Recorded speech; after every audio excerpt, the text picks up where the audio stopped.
Hélène, quand j'ai eu ce projet, parce que cette idée vient de moi, en fait, finalement, d'écrire un livre, on ne se connaissait pas du tout. Et puis finalement, j'ai osé décrocher mon téléphone, vous appeler. J'aurais préféré peut-être des fois tomber sur la boîte vocale parce que j'avais peur, en fait, finalement, de ce que vous alliez me dire. Non, ça m'impressionnait. Et finalement, vous avez très rapidement accepté au moins de me rencontrer. N'oubliez pas que je suis habituée au colloque singulier, moi. Moi, un médecin, hein, c'est un discours toujours entre deux personnes. Quand une personne, c'est rare, je pense que je n'ai jamais renvoyé quelqu'un. Donc que je ne vous ai pas renvoyé, ça ne m'étonne pas. Voilà. Et ce que j'ai découvert notamment, c'est que vous faites facilement confiance a priori, alors qu'on est dans une société où on a tendance tout de suite à craindre un petit peu les gens dès qu'ils nous abordent. Vous, j'ai toujours fait confiance a priori, et je pense que dans une société, chacune, on devrait faire confiance a priori à l'autre qu'on ne connaît pas, qui arrive, et qui, quand il arrive, amène quelque chose. Pourquoi toujours automatiquement se dire, l'autre qui vient te voir, il va te demander quelque chose. C'est pas obligatoirement qu'il vienne te voir pour te demander quelque chose, il vient aussi peut-être pour t'apporter quelque chose. Et ça, cet a priori favorable, pour moi, c'est ça. C'est-à-dire, moi, je peux donner à l'autre, mais l'autre, en contrepartie, va me donner quelque chose. Alors que si tout de suite, on est dans le refus de l'autre, eh bien, on arrive à une société qui se délite, une société qui se replie sur elle-même et où le vivre ensemble n'arrive plus à pouvoir exister. Donc moi, j'ai toujours fait confiance a priori. Mais je demande bien évidemment aux autres à me faire confiance aussi, à moi a priori. Normal. Qu'est-ce que vous retenez de l'aventure de l'écriture de ce livre? Mais j'avais déjà écrit un livre. Oui. C'est le deuxième. Oui. Alors, avec Jean Kouchner. Voilà. J'avais déjà écrit un livre avec Jean Kouchner. Alors, par contre, Jean Kouchner, c'est pareil, je ne le connaissais pas très bien, mais par contre, je connaissais son frère. Oui. C'est mon cher confrère, Bernard Kouchner, qui a été ministre. Et donc, j'avais déjà écrit un livre avec Jean Kouchner. Alors, donc j'étais déjà habituée. Alors lui, ça s'était passé un peu différemment, non pas à 8 heures d'interrogatoire d'affilée comme vous avez fait, mais c'était plutôt... Vous n'êtes pas enfermé non plus dans une pièce, hein, ça va. C'était plutôt une série de rencontres, les unes après les autres, sur des thèmes complètement différents. Donc j'avais déjà écrit un livre.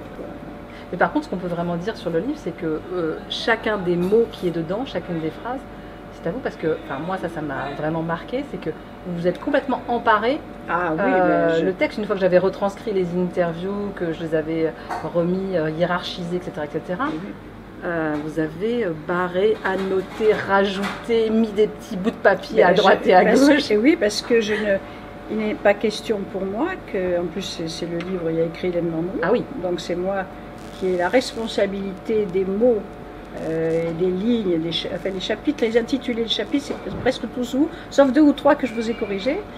Mais, donc, et à chaque fois avec beaucoup de sens. Ça c'est vous qui le dites. Et donc c'est de ma responsabilité. Et puis en plus je sais que vu ce que j'ai été, vu ce que je suis encore, je sais que toutes les lignes vont être regardées, les virgules vont être épluchées. Donc il n'était pas question de laisser partir un livre sans que j'ai, bien évidemment, que j'ai absolument que je sois d'accord sur chaque ligne écrite. Est-ce que j'ai réussi à vous emmener sur des chemins auxquels vous n'aviez peut-être pas pensé au début? C'est-à-dire que, est-ce que vous pensiez au départ que ça allait prendre cette tournure? Je pensais certes peut-être pas la succession des chapitres, non. Effectivement, je ne savais pas trop où vous vouliez aller. Enfin, après, j'ai rapidement compris. Et la seule chose, surtout ce que je ne voulais pas, c'est que ce livre apparaisse comme le livre de quelqu'un, vous savez, qui veut prendre sa revanche ou quelque chose comme ça. Surtout pas. C'est pas du tout mon style. Donc, il fallait faire très attention. Parce que ce livre apparaisse comme presque une histoire.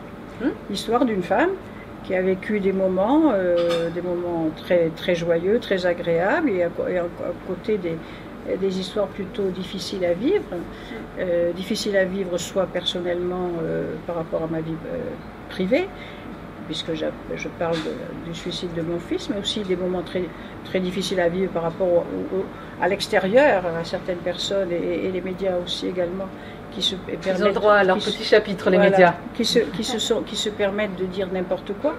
C'est vrai que moi, le point de départ, notamment de ce livre, j'ai vraiment eu l'impression que finalement, alors que vous étiez mère depuis 10 ans, élue depuis 30 ans, que vous incarnez quelque chose avec le mariage pour tous, avec tout ce que vous portez en tant que femme. Vous avez été l'une des très rares femmes mères d'une ville aussi importante. J'ai pas bien compris ce qui s'était noué à la fin sur en effet votre éviction, et j'ai vraiment eu le sentiment qu'il y avait eu un traitement de défaveur qui vous avait été fait. Et moi, mon hypothèse de départ, c'était de me dire, est-ce qu'on aurait fait la même chose à un homme? Non. Je vous réponds tout de suite non. Mais je veux dire, c'était pas les faits qui se sont produits, c'était pas contre Hélène Mandon, mais c'est contre le fait le fait que j'étais une femme en politique. Parce que si vous regardez, si on fait un peu, j'allais dire, si on regarde dans le rétroviseur, on s'aperçoit que pratiquement toutes les femmes qui ont occupé des postes importants politiques se sont fait attaquer. On pense à Simone Veil avec sa loi sur l'IVG. Dernièrement, Madame Taubira, puisque vous venez de parler du mariage, sur le mariage. Mais il n'y a pas eu que ces deux dames qui ont été attaquées sur des lois tellement importantes. Il y a eu les épiphénomènes comme Madame Duflot parce qu'elle avait une robe. Quoi de plus normal pour une femme de porter une robe? Enfin, excusez-moi. Le fait aussi que ces messieurs à l'Assemblée nationale se comportent de façon vraiment inacceptable. Donc, on a besoin des uns et des autres, on a besoin de se respecter les uns et les autres. Et il faut arrêter ces comportements.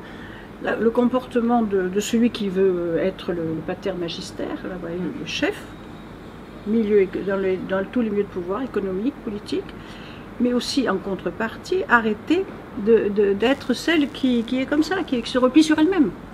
Donc je crois que la société aurait vraiment tout intérêt à ce que chacun, chacune comprenne qu'ils sont égaux et que chacun, chacune doit se respecter. L'homme doit respecter la femme et la femme doit respecter l'homme. De même que vous devez respecter le plus faible, vous devez respecter un enfant.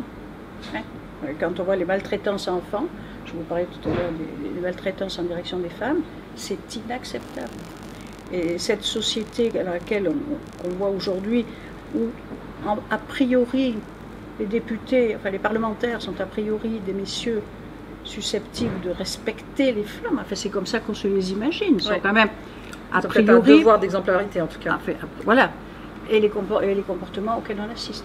Mais je crois qu'il faut aussi que les femmes pendant très longtemps n'avaient pas le courage de dire, parce que certaines s'imaginaient qu'elles étaient coupables parce qu'elles avaient été agressées sexuellement. Excusez-moi.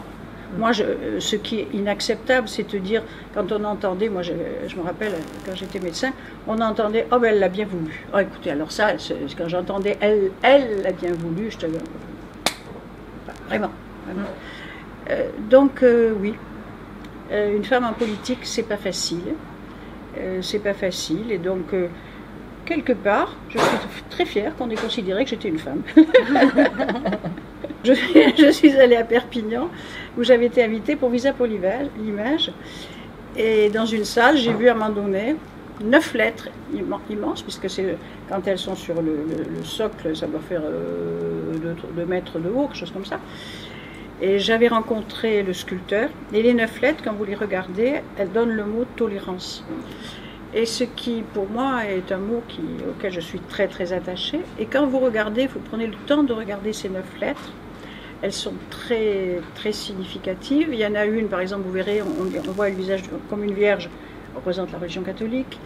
Il y en a une, vous voyez un croissant qui représente la religion musulmane. Il y en a une autre qui représente la religion juive. Il y en a une autre qui représente les bouddhistes.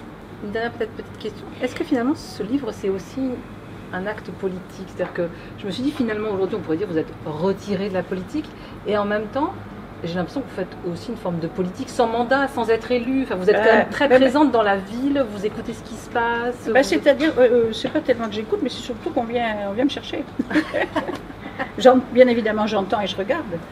Mais j'ai de plus en plus, pas plus tard que hier, j'ai eu une réunion avec des personnes qui sont venues, qui voulaient parler avec moi, et qui sont des personnes avec une certaine notoriété, direz-vous. Donc voilà, je crois que le fait que je ne suis plus mère depuis maintenant depuis 2 ans, moi ça m'a permis de prendre du recul, mais ça aussi paradoxalement, les citoyens, toujours, on dit toujours, hein, on sait ce qu'on a et c'est après qu'on s'aperçoit ce qu'on a perdu. Hein, ouais. Voilà.